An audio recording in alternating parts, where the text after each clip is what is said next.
সম্মানিত ভাই ও বন্ধুরা, আসসালামু আলাইকুম। নূর ভেটেরিনারিতে আপনাদের সবাইকে স্বাগতম।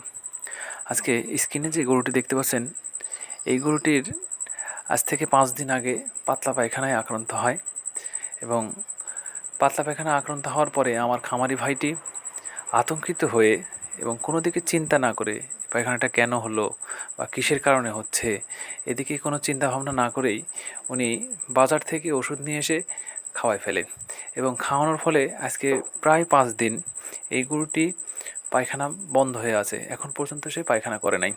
আসলে দেখেন, আমাদের নিজের কিছু ভুলের কারণে আমার খামারে কিন্তু লস হয়। কারণ সে যদি একটি ভেটেরিনারি ডাক্তারের সাথে যদি পরামর্শ করে তাকে দেখানোর পরে যদি ওষুধ যদি আজকে সাজেস্ট করতো বা ওষুধ যদি খাওয়াইতো, তাহলে আজকে এই গরুটির এই প্রবলেমটা সৃষ্টি হতো না। তো আপনারা অবশ্যই চেষ্টা করবেন, কোনো প্রবলেম হলে আপনাদের গবাদি প্রাণীর যদি কোনো প্রবলেম হয়ে যায়, তাহলে অবশ্যই কোনো ভেটেরিনারি ডাক্তারের সাথে যোগাযোগ করে তার কাছ থেকে ট্রিটমেন্ট নিয়ে ওষুধ খাওয়াবেন। ধন্যবাদ সবাইকে, ভালো থাকবেন।